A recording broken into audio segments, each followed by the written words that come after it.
बहुत सारे लोग कहते हैं कि पहले सिलेबस पूरा कंप्लीट कर लो फिर मॉक्स लगाओ।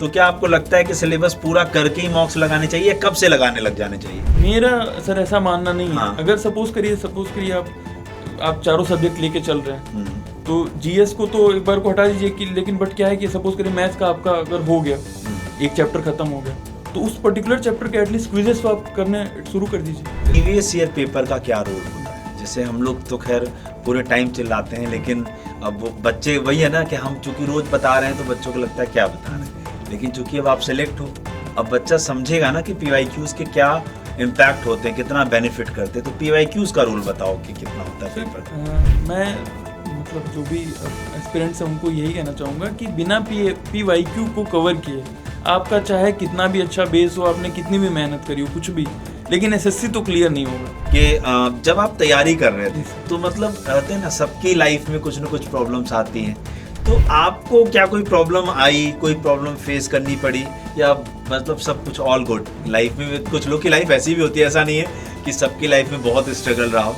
तो क्या आपकी लाइफ में किसी प्रकार का कोई स्ट्रगल रहा है या नहीं? सर स्ट्रगल तो लिटरली बहुत ही ज़्यादा रहा है, लेकिन उसके लिए मैं कहूँगा कि मेरे बड़े भैया हैं। हाँ। मतलब ही अभी मेडिकल रिप्रेजेंटेटिव होम टाउन में ही उनकी जॉब है। ठीक है। और मेरी एक कज़न ब्रदर भी हैं, किशन मणि त्रिपाठी जी।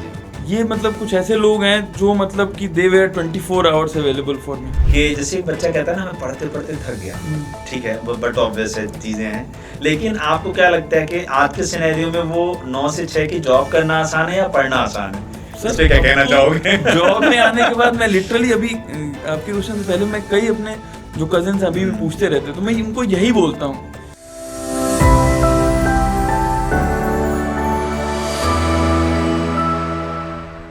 नमस्कार साथियों, मैं विनय तिवारी आज आप सभी के समक्ष एक बहुत ही बेहतरीन शख्सियत से आपकी मुलाकात कराने के लिए आ गया हूँ। एसएससी सीजीएल 2022 में सिलेक्टेड एक स्टूडेंट हमारे साथ आज हैं जिनका नाम प्रतीक मिश्रा है। मैं इनसे जानना चाहूँगा इनकी सारी डिटेल्स, लेकिन एक बात मैं आप लोगों को बताऊं, ऐसा ही नहीं कि खाली इन्होंने एसएससी सीजीएल का एग्ज़ाम क्वालिफाई किया और जो है वो जॉब कर रहे हैं। उससे पहले इन्होंने सीएचएसएल का भी एग्ज़ाम क्वालिफाई किया है, उसमें भी जॉब की है। देन उसके बाद और बाकी इनकी लाइफ में क्या क्या चैलेंजेस रहे हैं, इन्होंने क्या क्या मुश्किलात का सामना किया है, फैमिली का कितना सपोर्ट रहा है, और जो ख़ानदान वाले होते हैं जो सबसे ज़्यादा ताने देते हैं उनका भी क्या सपोर्ट रहा है, वो सारी चीज़ें हम लोग आज जानेंगे। और सबसे बड़ी चीज़ जो हमारे लिए सबसे ज़रूरी होती है सीखने के लिए, कि हमारी ऐसी क्या स्ट्रेटजी होनी चाहिए, हम ऐसा क्या करें जिससे हमारा एग्ज़ाम निकल जाए। क्योंकि अब जितने भी आगे आने वाले बच्चे हैं जो कंपटीशन में आएंगे, उनको ये चीज़ सीखनी चाहिए कि हम कौन सा स्मार्ट वर्क करें या किस तरीके से स्मार्ट स्टडी करें कि कम पढ़ के भी हम जो है अपना सिलेक्शन ले लें। क्योंकि होता है ना, हमें गधे की तरह मजदूरी नहीं करनी, हमें गधे वाला काम नहीं करना है कि हम पढ़े जा रहे हैं, लेकिन हम जब पेपर देने बैठ रहे हैं तो हम बिल्कुल खाली हैं। हमें स्मार्ट स्टडी करनी है। अगर हमें ऐसा लग रहा है कि 10 टॉपिक पढ़ने से 25 में से 20 क्वेश्चन सॉल्व हो सकते हैं, तो पहले मैं उन 10 टॉपिक को ऐसा बना लूँगा कि भाई साहब वो मेरे 20 क्वेश्चन जरूर होने चाहिए पेपर में, उससे पेपर में क्वेश्चन आए तो वो ज़रूर सॉल्व होना चाहिए। तो कुछ बेहतरीन लाइनों के साथ हम आज की शुरुआत करना चाहेंगे, आज के सेशन की शुरुआत करना चाहेंगे। आज रास्ता बना लिया तो कल मंजिल भी मिल जाएगी। आज रास्ता बना लिया तो कल मंजिल भी मिल जाएगी। हौसलों से भरी यह कोशिश एक दिन ज़रूर रंग लाएगी। इसका अर्थ क्या हुआ? देखो सिंपल सी बात है, कहते हैं ना, हम किसी पत्थर पे चोट करते रहें, एक दिन वो पत्थर टूट जाता है। तो सेम इसी तरीके से आप तैयारी ऐसी करते रहो, एग्जाम्स देते रहो, एग्जाम्स पे चोट करते रहो। एक दिन ऐसा आएगा जिस दिन आपके एग्जाम्स लाइन से निकलेंगे और आप उसमें सेलेक्ट करोगे कि मुझे कौन सी जॉब करनी है और कौन सी जॉब नहीं करनी है। तो चलिए हम चलते हैं प्रतीक मिश्रा जी के पास और इनसे जानेंगे कि क्या है इनकी लाइफ का सच जो इन्हें कंपटीशन में आने के लिए मजबूर किया, और आज जब वो सीजीएल में जॉब ले चुके हैं तो क्या क्या परिवर्तन इन्होंने अपनी लाइफ में और अपने पेरेंट्स की लाइफ में फील किए हैं।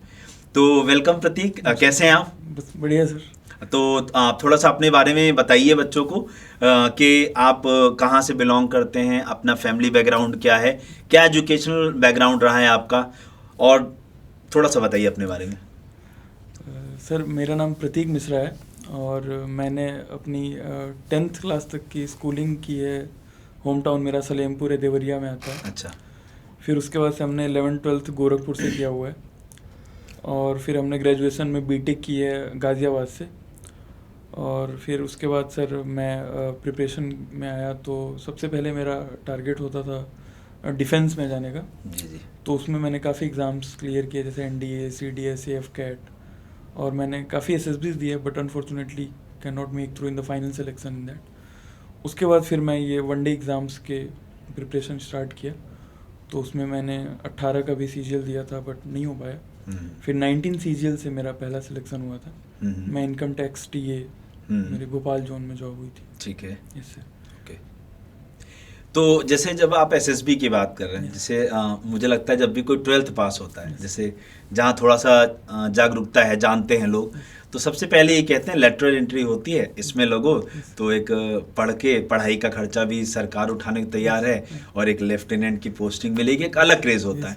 तो SSB के बारे में आपको किसने बताया कि ये SSB भी कुछ होती है जो 12th के बाद अच्छे नंबर पे मौका मिल सकता है? और दूसरी चीज़, इसमें स्क्रीनिंग कितनी SSB आपने दी, और कितने में स्क्रीनिंग हुए, और कितने में कॉन्फ्रेंस आउट हुए, ये जरूर। सर मैंने लगभग 14 SSB दी हैं। ओके। Including all entries. हाँ। जिसमें सर NDA की थी। हाँ। फिर 12th लेवल पे तो मैं बस उसी में जा पाया था। अच्छा अच्छा। क्योंकि उस समय सर मुझे पता ही नहीं था TES एंट्री के बारे में भी। हाँ, अच्छा अच्छा अच्छा, वही मैंने कहा ना, जागरूकता वाला। हाँ। तो NDA एंट्री से फिर मैं गया हुआ था बैंगलोर, तो उसमें अभी एज भी नहीं थी, और मतलब उतना ज़्यादा हम लोगों को पता भी नहीं था एग्जाम के, क्योंकि सोशल मीडिया का भी सर जमाना नहीं था उतना। हाँ, सही बात। ना इतना यूट्यूब पे सब क्लासेस होते थे। तो जैसे सुना, एक कज़न था मेरा सैनिक स्कूल में पढ़ता था। अच्छा अच्छा। तो उससे पता चला, वो देता था, तो उसका मतलब उस टाइम पे नहीं हुआ था रिटर्न, फिर बाद में उसका हो गया। तो वहाँ से मैंने NDA जब क्लियर किया, तो SSB देने में बैंगलोर गया था, तो स्क्रीन आउट हो गया था। बट वो 1-2 दिन जो वहाँ का स्टे था, वहाँ से मैं बहुत ज़्यादा अट्रैक्टेड हो गया कि यार ये जॉब मतलब अगर मिल जाए तो बहुत अच्छा हो जाए। वो डिसिप्लिन। यस, हर चीज़ डिसिप्लिन, और फिर सर डिफेंस का तो कहना ही नहीं है। नहीं, सही बात। फिर वहाँ से मैंने वो ड्रीम मतलब एक तरह से चेज करना स्टार्ट किया। ग्रेजुएशन में भी आने का मेरा ये था कि यार यहाँ से एंट्रीज और बनेंगी, क्योंकि उसके बाद से मैं पढ़ना शुरू कर दिया था। हाँ। कि AF कैट भी मैं दे लूँगा। फिर उसके बाद TGC होता है, टेक्निकल ग्रेजुएट कोर्स। फिर सर SSC टेक में भी होता है, जो प्री फाइनल ईयर में नेवी आती है। अच्छा अच्छा। तो वो भी पूल कैंपस में बुलाते हैं। तो ग्रेजुएशन में आपने क्या करा है, क्योंकि टेक में जाना, सिविल इंजीनियरिंग। तो सिविल इंजीनियरिंग के बाद, जैसे ऐसा नहीं है, सिविल इंजीनियरिंग तो मतलब मुझे लगता है पूरा भारत कंस्ट्रक्शन में चल रहा है इस वक्त, क्योंकि डेवलपिंग फेज में है हम लोग, हर तरफ डेवलपमेंट चल रहा है। तो आपको ऐसा नहीं लगा कि मुझे सिविल इंजीनियरिंग के किसी उसमें जाना चाहिए, गवर्नमेंट जॉब ही क्यों? क्योंकि सिविल इंजीनियरिंग वगैरह मैसेज है, सपोज मान लो किसी कॉन्ट्रैक्टर के साथ या कहीं किसी बिल्डिंग कंस्ट्रक्शन में अगर लग जाए, तो वहाँ एक अलग पैसा, अलग पे स्केल, वो नहीं आया दिमाग में? क्यों आया कि नहीं गवर्नमेंट जॉब करेंगे? सर सबका अलग अलग होता है ये चीज़ें, आई थिंक। हाँ। और मेरे सच में साथ के लोग करने भी लगे थे, इनफैक्ट बहुत अच्छा भी करने सही बात लगे कई लोग अच्छी कंपनीज में। तो बट मेरा ये था कि नहीं करना है ये गवर्नमेंट जॉब, उसमें भी डिफेंस की। तो मैं आफ्टर ग्रेजुएशन भी उसी की तैयारी करता रहा, but unfortunately could not make through. फिर उसके बाद से मैं वनडे एग्जाम्स की प्रिपरेशन स्टार्ट की। अच्छा, अब मतलब थोड़ा सा फैमिली बैकग्राउंड के बारे में बताइए कि घर में कौन कौन है, क्या कर रहे हैं, और जैसे आपका चलो ड्रीम था कि गवर्नमेंट जॉब्स में जाना है, ठीक है, बट जैसे कहते हैं ना, ये ड्रीम हम ऐसे नहीं देखते।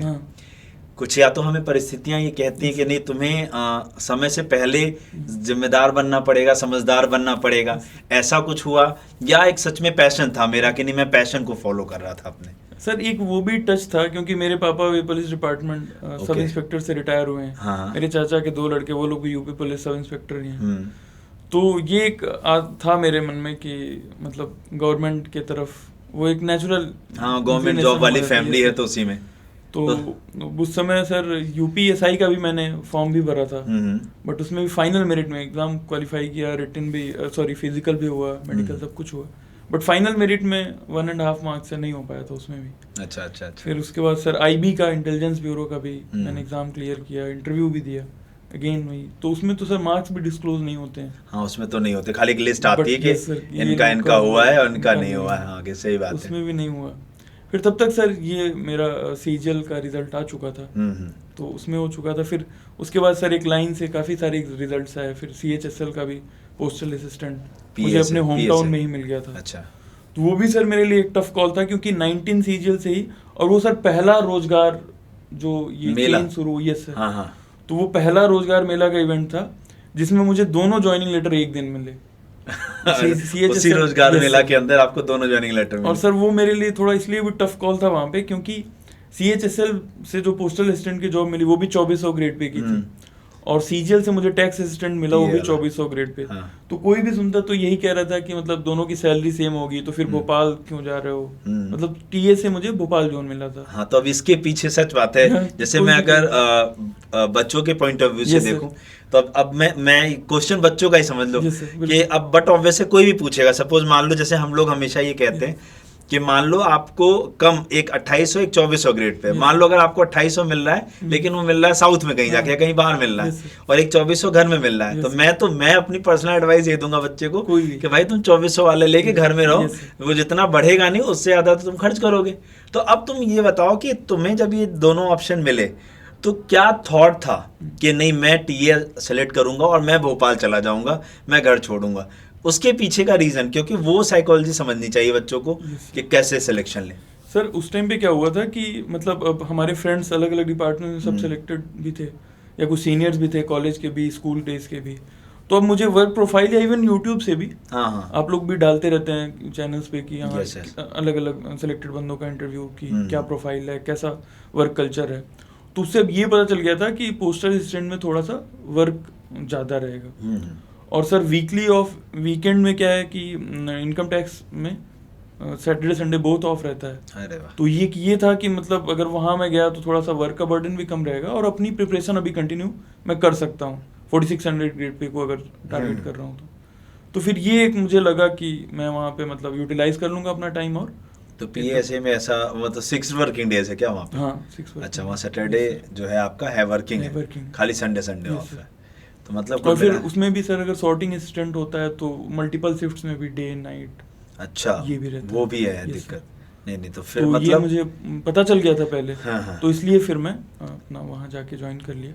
अच्छा, अब अगला सवाल जो यहीं से पुट हो रहा है कि सपोज आपने ज्वाइन कर लिया, ठीक है, अब लेकिन अब पढ़ाई को कैसे मैनेज किया फिर? क्योंकि एक सबसे बड़ा सवाल आता है कि भैया अब हम 9 से 5 की तरीके से जॉब में चले गए हैं, पूरा दिन वो जॉब करना, और अब तो जैसा कि मैं भी देखता हूँ ऐसा नहीं कि गवर्नमेंट जॉब करना आसान रह गया है, जितना आज से 5 साल 10 साल पहले था, 5 साल पहले कोविड से पहले मैं कहूँगा जॉब करना फिर भी थोड़ा इजी था गवर्नमेंट जॉब, लेकिन कोविड के बाद से पता नहीं ऐसा क्या हुआ है कि अब गवर्नमेंट जॉब भी लोग टफ मानते हैं कि नहीं डिफिकल्ट है करना। तो उस टफ सिनेरियो को कैसे बैलेंस किया, क्या किया, प्लान किया कि कैसे स्टडी करूंगा मैं, वो थोड़ा सा बताइए। तो सर उसमें क्या था कि अब जो कि आपने जॉब ज्वाइन कर लिया है, हाँ। तो अब आपको जॉब करना है, उससे कोई कॉम्प्रोमाइज का सीन होता नहीं, चाहे कहीं पर भी कोई भी कुछ कहे, और वो सर एथिकली भी नहीं सही है, आपको गवर्नमेंट पे कर रही है तो ऐसा होता था। लेकिन सर कि जैसे सपोज करिए कि अगर आपको ये पता चल जाता है कि ये मेरा आज के दिन का काम है, तो आपने खुद डिसाइड कर लेना है कि ये मैं अर्ली हाफ में कर लूँ या लेटर हाफ में कर लूँ, बिकॉज ऑफिस में तो रहना है, आप 9 to 6 आपको रहना ऑफिस में, आप जाएंगे तो रहेंगे। तो ऐसा हुआ कि सर मैंने भी फ़ोन में ही जैसे PDFs को इंस्टॉल कर लिया, या फिर आप लोग जो क्विजेस डालते रहते हैं छोटे छोटे, या और भी कैप्सूल्स आते रहते हैं, तो ये बहुत पोर्टेबल भी है, आप फ़ोन लेके जा ही रहे हैं, फ़ोन में है अपना। सही बात है। और वो मैंने डिसाइड कर लिया कि अगर सपोज करिए कि आज अगर GS का ये पर्टिकुलर चैप्टर का हमें कैप्सूल अगर रिवाइज कर लेना है, तो उसको फिर मैंने अपने नोट में रख लिया, और गया वहाँ, जैसे ही टाइम मिला जो भी काम है मेरा उसको कर लिया। फिर उसके बाद जैसे ही टाइम मिलता है लंच में भी अपना थोड़ी देर मतलब नहीं गप्पेबाजी करी, बैठ गया थोड़ी देर, पढ़ लिया, तो मतलब काफी हेल्पफुल रहा। मतलब जॉब करते हुए भी इजी होता है बैलेंस करना, बट हमारे गोल क्लियर हो तब। हाँ, क्योंकि होता है कि जैसे अब हम लोग खाली हैं तो हम तो टाइम पास कर लेंगे ना इधर उधर बात करके, तो उससे बच के, ग्रुपिज्म से बच के, अगर हम अपने टारगेट्स को, छोटे छोटे टारगेट्स को सेट करके और चलते रहे तो हो सकता है। क्योंकि सर ऑफिस टाइम में आप इतना ही कर भी सकते हो, ऐसा नहीं है कि 3 घंटे का मॉक लेके बैठ गया, कोई मतलब नहीं है। और फिर उसके बाद सर एक और मेरे लिए एडवांटेजेस ये हो गया कि उसी टाइम पे मेरी सर इनकम टैक्स की ट्रेनिंग आ गई। ठीक है। वो ट्रेनिंग मेरी आई, मैं कोरबा में पोस्टिंग थी, और ट्रेनिंग आई मेरी भिलाई में, जो मिनिस्ट्रियल स्टाफ की ट्रेनिंग एकेडमी थी। ठीक है। वहाँ पे सर मेरे कजिन भैया भाभी लोग रहते हैं। अच्छा, तो एकदम होमली इन्वायरमेंट मुझे मिल गया, वो मतलब मेरे लिए बहुत बड़ा एडवांटेज रहा, क्योंकि हाँ बिल्कुल, वो मतलब आप ऐसे समझ लीजिए कि अराउंड 50 डेज की वो ट्रेनिंग थी और वही मेंस एग्जाम के पहले का टाइम पीरियड था। मतलब सर एकदम वो ट्रेनिंग खत्म हुआ and the very next day I had to appear for my mains exam, ऐसा था। और वहाँ मुझे कुछ भी लिटरली कुछ भी नहीं करना पड़ा। तो ये वही वाली बात होगी जैसे कहते हैं ना, जब भगवान बिल्कुल कहते हैं ना, जब आप किसी चीज को बड़ी शिद्दत से चाहो तो पूरी कायनात उसे तुमसे मिलाने में लग जाती है। जो सुबह सर ने जो ओरिएंटेशन किया, उन्होंने बोला भी कि हमेशा आप ग्रेटफुल रहिए, आप सही बात, उड़िए कहीं भी लेकिन पैर हमेशा जमीन पे बना के रखिए। तो वो सर इवेंट्स ऐसे हुए ना सिंक्रोनाइज कि वो हमेशा मुझे लगता है कि बस वो मेरे लिए ही था, वो ऐसे आया था स्ट्रीमलाइन होके। ये फैक्ट है, मतलब जैसे कहते हैं ना, हम कहीं भी पहुंच जाएं, जब तक हम अपने पुराने दिन से नहीं जुड़े रहेंगे ना, तो वही कहते हैं ना, भगवान हमें देख रहा है लेकिन उसकी नजर अगर थोड़ी सी भी टेढ़ी हुई तो हम फिर खत्म ही हो जाएंगे। तो इसलिए हमें अब भगवान जो दे रहा है, आपको ही पता है भगवान ही दे रहा है, उसकी बिना नोइंग कुछ हमें नहीं मिल सकता। तो ये बात तो फैक्ट है कि हमें अपने पुराने दिनों को, अपने स्ट्रगल टाइम को भूलना नहीं चाहिए कि मैं किस तरीके से यहाँ पहुंचा हूँ। अब उसके आगे का रास्ता आप कितने बड़े बन जाओ, लेकिन आप जब अपने फैमिली या उनके पास पहुंचोगे तो आज भी आप उनके लिए उतने ही छोटे हो जितने उस दिन। बिल्कुल। अच्छा, अब यहाँ पर एक चीज, जैसे अब एक बहुत बड़ा सवाल कि अब अगर मुझे मान लीजिए मैं एक नया बच्चा हूँ, मुझे तैयारी करनी है, तो आप मुझे क्या गाइड करोगे कि मैं कहाँ से तैयारी करूँ, मैं कैसे मतलब अपने नोट्स कैसे प्रिपेयर करूँ, और कितना समय मुझे देना पड़ेगा? क्योंकि सबसे बड़ा सवाल डेली आता है बच्चों का, सर टाइम टेबल कितने घंटे का बना लें, कैसे बना लें? तो वो थोड़ा सा गाइड करिए कि कैसे पढ़ें, कहाँ से थोड़ा सा पढ़ें वो बताइए, और नोट्स कैसे बनाएं। ये 3 क्वेश्चन है मेरे। सर जैसे क्या हुआ कि एक तो मैं इसमें ये कहना चाहूँगा टाइम के बारे में कि हर बच्चे की अलग अलग कैपेसिटी होती है। बिल्कुल बिल्कुल। कोई बच्चा उसी चीज़ को with in a day grasp कर लेगा, कोई होगा जिसको 2-3 दिन टाइम लगेगा। बिल्कुल बिल्कुल। तो ये थोड़ा वेरी कर सकता है अलग अलग कैंडिडेट्स के लिए। बट मेरे हिसाब से सर जो वनडे एग्जाम्स हैं, एसएससी सीजीएल इंक्लूडिंग, ये भी अगर किसी भी बच्चे का अगर बेसिक अच्छा है तो 6 मंथ्स अच्छा टाइम है। अगर उसने पहले से इंक्लूडिंग सिलेबस प्लस पीवाईक्यूज या खाली सिलेबस? नहीं, सिलेबस कवर कर लीजिए। अच्छा। और उसके बाद से अपना मान लीजिए कि 1-2 महीने अच्छा एकदम रिग्रेस मॉक टेस्ट दीजिए। नहीं, जैसे एक तो सवाल ये आता है कि सिलेबस तो सर कभी खत्म ही नहीं। हाँ, ये भी बात है सर, अगर उसमें जीएस को इंक्लूड कर लिया तब तो बिल्कुल एंडलेस है। तो अब जैसे एक यहीं पे एक सवाल और ऐड होता है, जैसे बहुत सारे लोग कहते हैं कि पहले सिलेबस पूरा कंप्लीट कर लो फिर मॉक्स लगाओ।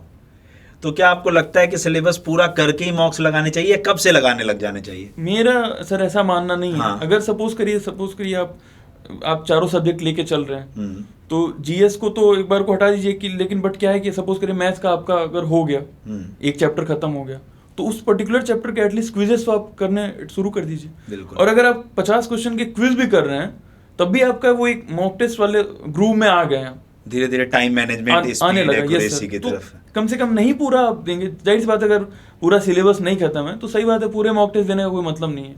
अगर आपने एक चैप्टर सिर्फ रेशियो एंड प्रोपोर्शन पढ़ा है और पूरे मैथ्स के मॉक टेस्ट लेके बैठ गए तो परेशान हो जाओगे। लेकिन आप हैबिट जरूर डाल लीजिए ये शुरू से ही, क्योंकि उसका फायदा आपको जब फुल फ्लेज मॉक देना शुरू करेंगे ना तो अर्ली मॉक से ही रियलाइज होने लगेगा। बिल्कुल बिल्कुल। तो मतलब शुरुआत में वो जो चैप्टर खत्म करो, फिर वैसे एनवायरनमेंट में क्विज दो जो आपकी एक एक्यूरेसी और टाइम को अच्छा करने लग गया, और फिर जब वही क्यूमुलेटिव होके पूरा एक मॉक में बदलेगा तो वो सारा का सारा इम्पैक्ट दिखने लगेगा। बिल्कुल एक नेचुरल एज रहेगा। हाँ बिल्कुल सही, वहाँ ऐसा प्रेशर फील नहीं होगा कि नहीं अब मैं क्या शुरू करूँ। और जो सर अगर सपोज करिए कि एनालिटिकल एबिलिटी किसी की ऐसे भी अच्छी है तो रीजनिंग के तो वो पूरा ही मॉक दे सकता है। हाँ बिल्कुल बिल्कुल बिल्कुल। बाकी कुछ कॉन्सेप्चुअल चीजें हैं जिनको चैप्टर वाइज कवर करिए, फिर उसके बाद उसको भी आइए। बाकी चीजें तो एनालिसिस अगर आपकी अच्छी है तो आप कर सकते हैं कवर। बिल्कुल। तो अब मैं वही जो नहीं पूछना चाहिए रीजनिंग की प्रिपरेशन कैसे करी, हाँ बाकी सब्जेक्ट्स को कैसे प्रिपेयर किया, और बच्चों को क्या बताओगे कि कहाँ से ऐसे पढ़ सकते हैं कि वो उनका जो गोल है उसमें हेल्प होगी उन्हें? सर रीजनिंग के लिए मैंने अड्डा 247 के क्विजेस को अटेम्प्ट किया, और आपके जो फ्री वीडियोस थे जो इस भी टॉपिक पे, सर क्या था कि एक मैं रीजनिंग के मॉक टेस्ट जब देता था तो मुझे ये रियलाइज हुआ कि यार ये 4-5 टॉपिक्स हैं जिन पे मैं बार बार फंस रहा हूँ। तो उसको मैंने डायरेक्ट सर्च किया, आपका देखा वीडियो अच्छा लगा तो उसको मैंने बहुत अच्छे से रेफर किया, और जो भी कैलेंडर के आपने ट्रिक्स जो बता रखे थे उसको मैंने नोट पे अपना बना लिया। तो ये होता था कि जैसे अब क्या है कि सर बना लिया लेकिन फिर अगले मॉक में दिए, सिर्फ बनाया है उसको रिवाइज नहीं किया, फिर से वही स्किप हो गया। तो फिर मैंने एक और प्रैक्टिस की कि उसको मतलब अगले 2-3 मॉक्स तक जब भी देने जा रहा हूँ तो उन चीजों को एक बार देख लिया। अच्छा, अब क्या हुआ कि अब वो चीज फिर याद हो गई। तो मतलब आप ये कह रहे हो जैसे जहां भी फंसो उसको मतलब कोई रिलेटेड वीडियो कुछ देख के और उसका शॉर्ट नोट्स वो जितना क्रिस्प हो सके। हाँ, जितना आपने अगर ट्रिक डाला है तो हाँ, उससे भी मैं छोटा अपने रिमाइंडर के लिए लिख सकता हूँ। बिल्कुल बिल्कुल, वो चाहे किसी भी लैंग्वेज में हो, कैसा भी हो, कि सो दैट मैं देखूं तो मुझे हिट कर जाए कि हाँ ये अच्छा, चीजें हैं कि लीप ईयर तो ये नहीं, लीप ईयर तो ये मतलब बिल्कुल बहुत अच्छी चीज बताई कि जहां फंसो तो वहां क्या करो, उस पर्टिकुलर उस टॉपिक से रिलेटेड वीडियो वगैरह रेफर करके और फिर एक शॉर्ट कि जितना शॉर्ट नोट्स बन सकता है वो बना लो, और जब भी दूसरा मॉक देने जाओ तो उसको देख के जाओ। क्या पता आपको जब वो क्वेश्चन मिल जाए तो अब की बार ये कोशिश होनी चाहिए कि वो उससे भी कम समय में होना चाहिए जो लास्ट वाले में किया। बहुत बहुत अच्छा है। फिर मैथ्स, और मैथ्स के लिए फिर मैथ्स के लिए सर अभिनंदन सर की क्लासेस थी, बिल्कुल फ्री वीडियोस, हाँ, उनको भी मैंने रेफर किया।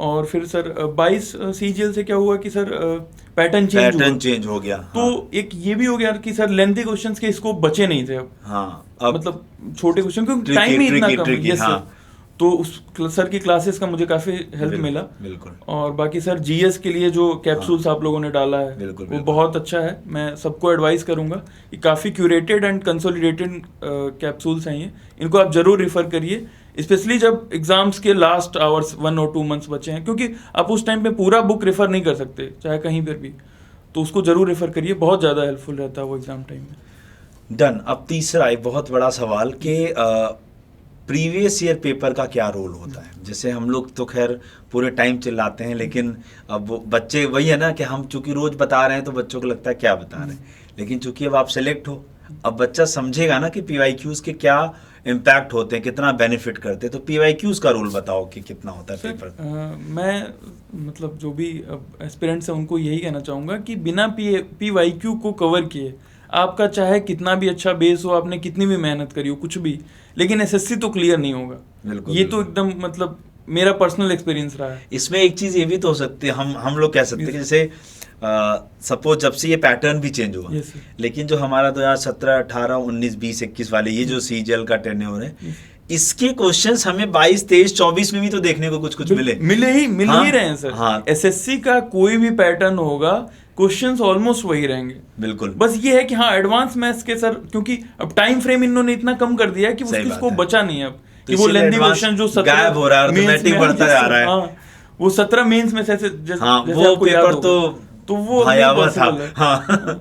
पता चले आपको कोई गाइड मिसगाइड भी कर दे कि हाँ वही लेके आप बैठ गए, नहीं तो वो कर भी नहीं सकते। एसएससी तो नहीं निकलेगा आपका, भले कुछ और एग्जाम निकल जाए। ठीक है। तो अब जैसे अब यहाँ पर एक और बात आती है कि जब आप तैयारी कर रहे थे तो मतलब कहते हैं ना सबकी लाइफ में कुछ ना कुछ प्रॉब्लम्स आती हैं, तो आपको क्या कोई प्रॉब्लम आई, कोई प्रॉब्लम फेस करनी पड़ी, या मतलब सब कुछ ऑल गुड लाइफ में? कुछ लोग की लाइफ ऐसी भी होती है, ऐसा नहीं है कि सबकी लाइफ में बहुत स्ट्रगल रहा हो। तो क्या आपकी लाइफ में किसी प्रकार का कोई स्ट्रगल रहा है या नहीं? सर स्ट्रगल तो लिटरली बहुत ही ज़्यादा रहा है, लेकिन उसके लिए मैं कहूँगा कि मेरे बड़े भैया हैं। हाँ, मतलब ही अभी मेडिकल रिप्रेजेंटेटिव, होम टाउन में ही उनकी जॉब है। ठीक है। और मेरी एक कजन ब्रदर भी हैं, किशन मणि त्रिपाठी जी। ये मतलब कुछ ऐसे लोग हैं जो मतलब कि they were 24 hours available for me. Sir जो भी प्रिपरेशन करता है, बच्चे एग्जाम दे रहे हैं तो बहुत तरह के फेस आते हैं। सही बात है। मतलब आप एग्जाम दिए जा रहे हो, कभी टाइपिंग में नहीं हुआ, कभी फाइनल मेरिट में नहीं हुआ, तो बट यहाँ सुनने के लिए सिर्फ लोग क्या बैठे हैं कि हुआ फाइनल पीडीएफ में नाम आई कि नहीं आई, वही इम्पैक्ट करता है। उसके पीछे क्या, उसके अलावा और किसी को कोई मतलब नहीं है कि आप कैसे मैनेज कर रहे हो, कि हाँ होम टाउन में हो, एग्जाम आपका दिल्ली में हो, होम टाउन में हो, लखनऊ जाना है, दिल्ली जाना है, इलाहाबाद जाना है, उससे किसी और को कोई फर्क नहीं पड़ता। सही बात। ये आपका बिजनेस है। और इन सब चीज में जो मतलब आपको 24 आवर्स अवेलेबल मिले, तो उन लोगों का बहुत ज़्यादा मतलब मैं बता नहीं सकता कि कैसा रहा है, but they were always available. और मतलब मैं ये कहूँगा कि ऐसा भाई सबको मिले जी जो बहुत ज़्यादा हेल्पफुल, मतलब हर तरीके से समझते थे। बट फिर भी अगर आप थोड़ा बता पाओ कि मतलब जैसे जब स्कूलिंग के बाद ऐसे मतलब क्या चैलेंजेस आपने फेस किए कंपटीशन में आने के लिए, क्योंकि बहुत सारी, जैसे अभी आप बोल रहे थे कि मान लो मैं होम टाउन से मुझे मान लो दिल्ली जाना है, तो कई बार तो ऐसा भी हो जाता है कि दिल्ली जाना मैनेज कैसे हो। हाँ, ऐसी प्रॉब्लम्स आती है कि हम दिल्ली पहुंचेंगे कैसे। आता। हाँ, तो मतलब अगर आप बता पाओ तो वो कुछ चैलेंजेस अगर बताना चाहो, क्योंकि मुझे पता है कि जैसे वही जो अभी आपने कहा ना कि पीडीएफ में नाम आ गया तो फिर सारे लोग मिलना चाहते हैं, लेकिन उस पीडीएफ के नाम आने से पहले आप कहाँ गायब थे, कहाँ गुमनाम थे, वो कोई नहीं जानना चाहता। नहीं। तो वो अगर थोड़ा सा, क्योंकि तब तो बच्चों को समझ में आएगा ना कि एक्चुअली में हमें पढ़ाई करना चाहिए या नहीं चाहिए। बिल्कुल सर, ये परेशानियां तो सबके साथ आती हैं, और सच में ऐसा बहुत बार हुआ कि यार क्योंकि उस समय सर कोविड के बाद ऐसा हो गया कि सारे, मैं रहता था दिल्ली में, तो हमने सारे सेंटर्स डाले थे दिल्ली में ही, बट अब कोविड में मेरा बहुत ज़्यादा हेल्थ इशू भी हो गया, तो मैं शिफ्ट होना पड़ा मुझे होम टाउन। अब क्या हुआ कि बट हमने सेंटर डाले हैं सारे दिल्ली, तो अब चाहे वो CGL हो, CHSL हो, ये सारे एग्जाम्स कुछ भी होता था उनका, चाहे मान लीजिए मेंस पढ़ा, टाइपिंग पढ़ा, तो हर 10-15 दिन में कुछ ना कुछ, या डॉक्यूमेंट वेरिफिकेशन भी आया, कुछ ना कुछ के लिए दिल्ली तो आना है दिल्ली। उस समय क्या था कि सर फिर इसका भी CGL का भी 19 वाला भी ऐसा ही हुआ था कि सर टाइपिंग अलग थी, फिर उसके कुछ दिनों बाद से उसका टायर 3 का होना था, तो हाँ सब्जेक्टिव जो, तो ये सब भी था, तो काफ़ी मतलब उस समय दिक्कत होती थी मैनेज करने में भी ये सब, लेकिन था ये लोग जैसे भी अब किए हों, ये इन लोग को पता है, बट अब उस एज में इतना रियलाइज होने लगा था कि मतलब बहुत दिक्कत हो रही है, अब कुछ ना कुछ करना ही चाहिए। तो बीच में मैंने फ्रीलांसिंग भी की थी पढ़ाने का, तो काफ़ी लोगों ने मतलब ये समझ लीजिए कि मेरे तक बात नहीं आई, बट पता चल जाता था कि यार दिक्कत हो रही है, अब चीज़ें अब कुछ हो जाना चाहिए। एक ऐसे लड़कों को होता भी है कि मुझे लगता है कि समय से पहले वो मैच्योर हो जाते हैं, समय से पहले रिस्पांसिबिलिटी ले लेते हैं, और ऐसे लोग रहें तो आपको भी मतलब मैच्योरिटी, इतने ज़्यादा मैच्योर लोग अगर हैं फैमिली में तो खुद भी रियलाइज़ होता है। और फिर सर जब नहीं होता है तो एक टाइम तक हर कोई वेट करता है, सही बात, कि अब चाहे पेरेंट्स भी हो, बहुत क्लोज रिलेटिव भी हो, कि यार मतलब हाँ 20 बार अच्छा नंबर है तो हो जाना चाहिए, फिर रिजल्ट आया तो पता चले कि टाइपिंग में नहीं हुआ, तो कभी ऐसा हुआ तो बहुत पेनफुल हो जाता है वो बियर करना। सही बात है। अपने आप एक बार को अपने आप को तो कंसोल भी कर सकते हो, लेकिन पेरेंट्स के फिर आप फेसेस देखते हो, क्योंकि उनकी अब एक हो चुकी है माइंडसेट कि अब ये रिजल्ट आएगा तो हो जाना चाहिए, तो अब हम इससे निश्चिंत हो जाएंगे, मतलब बस यही आखिरी है, यही आखिरी है। हाँ। और फिर पता चले उस दिन आया रिजल्ट तो क्या 1 नंबर से नहीं हुआ फाइनल मेरिट में, तो बहुत ज़्यादा वो पेनफुल होता है। फिर अब सब चीज़ें फिर लगता है कि यार फिर सब कुछ शुरू से होगा, फिर से फॉर्म भरा जाएगा, तो वो मतलब साइकिल फिर से चलेगी, फिर घूमेगा पूरा पहिया, तो बहुत हेक्टिक। फिर ये रहता है कि अब 1-1.5 साल और होना, जो होगा तो होगा। तो मतलब वो मुझे तो लगता है कि जैसे एक बार कोई जो हम लोग अपने आप को तो समझा सकते हैं, लेकिन जब पेरेंट्स के फेस देखते हैं वो फिर बहुत ज्यादा। और लिटरली सर ऐसा हो भी गया था, मतलब जब ये सारे CHSL 18 का सर रिजल्ट आया था, उसमें भी मुझे उम्मीद थी कि हो जाएगा, बट अनफॉर्चुनेटली उसमें भी 1-1.5 नंबर से नहीं हुआ। तो फिर वही अगेन, तो उसमें ऐसा हुआ कि मेरा फ्रेंड रहता था MES में, JEE है अभी इलाहाबाद में, तो मैं उसी के पास, वो खुद बोला कि यहीं आ जाओ, उसका एकोमोडेशन था और फिर कैंटीन से ही उसका खाना भी था, तो बोला कोई दिक्कत नहीं होगी तुम्हें, ना कुछ करना पड़ेगा, आराम से, मैं भी दिन में ऑफिस चला जाऊंगा। तो मैं उसी के पास चला गया था, बट अभी आई थिंक 20-25 डेज रहा होऊंगा, तब तक 19 CGL का रिजल्ट आ गया। बस वो कहते हैं ना कि आपका जो टफ टाइम था, वो कहते हैं ना वो कट रहा था, तो वो लास्ट मोमेंट्स थे। लेकिन अब तो सर मतलब ऐसे समझिए कि वो कट तो रहा था, लेकिन अंदर से यही था कि नहीं कट रहा है क्योंकि पेरेंट्स के साथ रहना भी था, कोविड का टाइम चल रहा था, तो आप ऐसा भी नहीं है कहीं जा सकते थे। फिर उसमें सर IB का भी आया, तो उसमें भी मेरे सर रिटन में मार्क्स मतलब बहुत अच्छे थे, तो हमें पता ही नहीं चलना, उसमें पता नहीं चला था, लेकिन सर प्री का थोड़ा बहुत आइडिया लग जाता पेपर देने, और सब्जेक्टिव मेरा अच्छा हुआ था। तो मुझे बहुत ज़्यादा वहाँ पर भी मैं होपफुल था कि अब शायद इसी के लिए नहीं डिफेंस तो चलो IB ही सही। तो मैंने इंटरव्यू के लिए खूब सारे अपने मटेरियल्स लिए, जहाँ जहाँ से मिला सारे सोर्सेज एक्सप्लोर किया, और मुझे कुछ रिलेटिव्स थे भी, तो उनसे भी मैंने टिप्स ली। तो अब फिर अगेन सर अभी टफ टाइम चल ही रहा है, और देखिए घर पर ही हूँ, और IB की इंटरव्यू शेड्यूल हुई है रायपुर, अब गोरखपुर से फिर वही रायपुर, अब एक तो टिकट मिलना ना मिलना, ऊपर से कैसे जाना, और एकदम शॉर्ट नोटिस पे आया था सर उस समय। वो ऐसे हो ही रहा था, वो इस वजह से सर मुझे बाद में पता चला कि वो इंटरव्यू ऐसे शेड्यूल हो गया। एक्चुअली जो होते हैं जहाँ के आप होम टाउन है, तो वहीं के नियरेस्ट सेंटर पे होता था पहले भी, बट उस समय यूपी में इलेक्शंस हो गए। अच्छा, इस वजह से इनको पूरा आउट ऑफ करना पड़ा यूपी से बाहर। तो रायपुर मेरा वो सेंटर पड़ा, फिर वो भी जैसे तैसे मैनेज होके फिर मैं गया वहाँ इंटरव्यू देने, बट फिर भी इंटरव्यू भी सर ठीक हुआ था। तो मैं होपफुल था कि यार अब ये रिजल्ट आएगा तो इसमें रोल नंबर रहेगा। अच्छा, तो अच्छा, एक बहुत अच्छा मतलब इसको क्वेश्चन कह सकता हूँ कि जैसे एक बच्चा कहता है ना, मैं पढ़ते पढ़ते थक गया, ठीक है, वो बट ऑब्वियस है, चीजें हैं, लेकिन आपको क्या लगता है कि आज के सिनेरियो में वो 9 से 6 की जॉब करना आसान है या पढ़ना आसान है?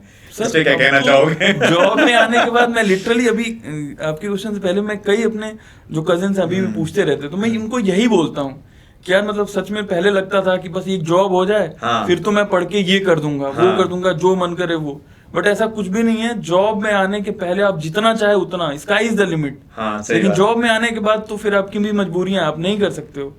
तो मैं हर किसी को यही कहना चाहूंगा कि जब तक आप नहीं हो, अपना 100% एफर्ट दो और आपको जो चाहिए वो मिलेगा, बस आप ऑनेस्टी के साथ एफर्ट दो। बिल्कुल। तो मतलब अब ये भी है कि ड्रीम बिग, जितना बड़ा सोच सकते हो, जितनी बड़ी पोस्ट, जितनी बड़ी जॉब निकालने का सोचोगे, तभी बेनिफिट है। तब तो आपने जितने भी बड़े ड्रीम्स देखे हैं ना, वो सब पूरे हो सकते हैं। ठीक है, कंक्लूजन करते हुए एक दो बातें और डिस्कस करना चाहूंगा।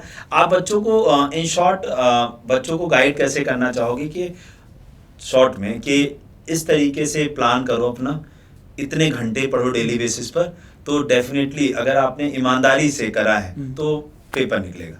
सर जैसे 5-6 आवर्स की अगर रेगुलर तैयारी होती है, उसके बाद आप मान लीजिए कि 2-3 आवर्स आप और भी अपना जो भी मॉक शेड्यूल कर रहे हैं या क्विजेस अटेम्प्ट कर रहे हैं, बट अगर कंटेंट आप पढ़ रहे हैं तो 5-6 आवर अगर आप डेली पढ़ते हैं, जैसे मेरा ऐसा था सर कि मैं सुबह उठते ही पहले वोकैब शुरू कर लेता था। वोकैब में भी सर ऐसा हुआ कि मतलब आज मैंने कोई बुक उठाई एमबी पब्लिकेशन की, जैसे प्रीवियस ईयर की काफ़ी अच्छी कंपाइलेशन है, तो अब ये हुआ कि आप गो थ्रू कर रहे हैं, तो एक टाइम आएगा जब आपको इजी वर्ड्स वो एकदम आपके माइंड में फिट हो चुके हैं।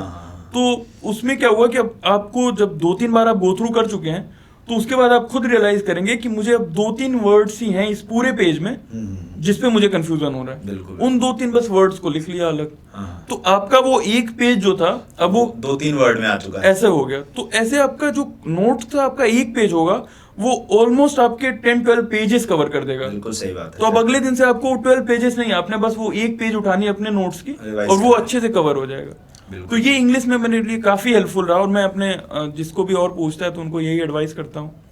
बाकी सर जीएस का ऐसा था कि जो आप लोगों के क्विजेस हैं, कैप्सूल्स हैं, उनको कवर किया, लुसेंट की बुक थी उनको रेफर किया, अच्छा हो गया था।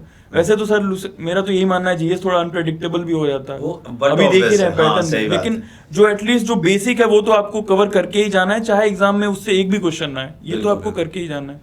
रीजनिंग का सर मैंने बताया, आपके कंटेंट्स जो भी लोग हैं और भी तैयारी कर रहे हैं, बहुत अच्छा सर का अभी पेड बैचेस भी हैं और फ्री वीडियोस भी है, जो आपको अच्छा लगे आप रेफर कर सकते हैं। और मैथ्स का भी अभिनंदन सर का है कोर्स, और क्विजेस अटेम्प्ट करिए, बहुत ज़्यादा बेनिफिशियल रहेगा। प्रीवियस ईयर जरूर, अब क्या है कि प्रीवियस ईयर मेरे हिसाब से अगर एसएससी को जो टारगेट कर रहा है तो लेटेस्ट पैटर्न के ही प्रीवियस ईयर को रिफर करे तो ज़्यादा बेनिफिशियल है, रेदर देन कि वो कन्वेंशनल जो तो 2022 के बाद, जो 22 से लेके एसएससी के सारे एग्जाम्स, चाहे आप सीजीएल की तैयारी कर रहे हो फिर भी सीएचएसएल का भी दो, एमटीएस का भी प्रीवियस ईयर जो 22 के बाद हुआ है, सीपीओ का भी दो, ये सब कुछ फायदा मिलेगा आपको। बिल्कुल बिल्कुल। तो देखो फैक्ट है, मतलब प्रीवियस ईयर पेपर बहुत ज़्यादा रोल प्ले करते हैं। दूसरी चीज़ मैं यहीं पे एक बात और ऐड कर दूं कि अगर लग रहा है हमें कि कुछ चेंजेस होंगे एसएससी के अंदर, तो इन बदलाव का एक जो मैं समझ पाया बहुत अच्छा तरीका, कि आप ना जैसे आपके स्टेट एग्जाम्स होते हैं या जो और एजेंसीज एग्जाम कंडक्ट कराती है, सपोज जैसे टीसीएस करा रही, रेलवे और एसएससी दोनों करा रही है, उसके अलावा बाकी एजेंसीज चाहे स्टेट एग्जाम्स अलग अलग एजेंसीज कराती हैं, सबके पेपर लगा डालो, वही मैथ्स है, वही रीजनिंग है, वही जीएस है, तो उससे क्या होगा ना, वैरायटी ऑफ क्वेश्चंस आपके पास आ जाएंगे, और जब आपके पास वैरायटी ऑफ क्वेश्चंस होंगे तो पेपर उससे बाहर थोड़ी ना बनेगा। तो इसका मतलब अगर हम प्रीवियस ईयर पेपर्स को थोड़ी सी तवज्जो दें और अपना 60-70% सिलेबस पूरा करने के बाद मॉक्स में कन्वर्ट हो जाए कि हम भैया सिलेबस अपना जो 20-30 बचा उसे खत्म करते रहेंगे, लेकिन ये वो सिलेबस होना चाहिए मेरे ख्याल से जो कम रेलेवेंट है, कम इम्पोर्टेंट है। इम्पोर्टेंट जो ज्यादा कवर करने वाला पोर्शन है उसको पहले कवर करके स्ट्रॉन्ग कर लेना चाहिए और उसके बाद मॉक्स में कन्वर्ट हो जाना चाहिए कि मॉक्स डेली लगाने हैं हमें और अपने आप के एनालिसिस को करना है। देखा मैथ्स देखा, उसका एनालिसिस करते हैं कि क्या क्या कितने क्वेश्चंस गलत हो रहे हैं और उसको देख करके फिर हम लोग करें। सो बेस्ट विशेस एक बार दे दो और एक बार लास्टली बस ये कहना चाहूँगा अपनी पूरी प्रोफाइल और उसके बारे में थोड़ा सा 1 मिनट में बता दो बच्चों को। मैं अभी सीजीएल 19 से टीए था कोरबा भोपाल जोन में, और उसके बाद फिर सीजीएल 2022 से मेरा सिलेक्शन हुआ जीएसटी इंस्पेक्टर, तो अभी मेरी पोस्टिंग नागपुर जोन में, नासिक में पोस्टिंग है, बिल्कुल। और मेरी पोस्टिंग ऑडिट कमिश्नरेट में है। तो अभी मैं वहीं पे जॉब कर रहा हूँ। तो कब ऑडिट करने जा रहा हो किसी का? ठीक है, तो चलिए इसी बेहतरीन बातचीत के साथ अब जो है हम इस कन्वर्सेशन को एंड करना चाहेंगे। बहुत अच्छा लगा प्रतीक आपसे बात करके, और मुझे ऐसा लगता है कि आपको भी बहुत अच्छा लगा होगा, बहुत सारी चीज़ें सीखने को मिली होंगी।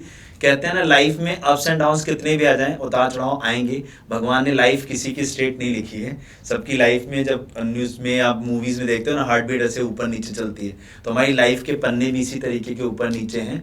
तो आप उसको बड़े अच्छे तरीके से, शालीनता से हैंडल करिए, संभालिए, और खूब गंभीर शांत बने रहिए। और बस एक दिन आपको चिल्लाना है, और वो दिन होगा जिस दिन आपका नाम उस पीडीएफ में आ जाएगा, जिसमें आपकी आंखें आपका अपना नाम ढूंढ रही हैं। ठीक है ना? और सपने अपनी आंखों से नहीं देख रहे हो, आप ये समझ लो आपकी आंखें नहीं, आपके पेरेंट्स की आंखें हैं जिनसे आप सपना देख रहे हो। और इस सपने को जिस दिन जी लोगे, उस दिन आपने असलियत में कुछ कमाया है, असलियत में कुछ पाया है। और लास्टली एक बात और कहना चाहूँगा, आज अगर आप अपने माँ बाप के नाम से जाने जा रहे हो ना, कि जैसे ये इनके आपके फादर का नेम है रमेश मिश्रा। हाँ, रमेश मिश्रा। जैसे अभी क्या होता होगा कि जब जॉब नहीं लगी थी तो ये कहा जाता होगा कि ये रमेश मिश्रा जी का बेटा है। ठीक है, लेकिन अभी पता है क्या होगा, अगर सपोज आपके फादर अभी पहुंच जाए मान लीजिए नासिक, तो पता है क्या कहा जाएगा, ये देखो प्रतीक के पापा हैं।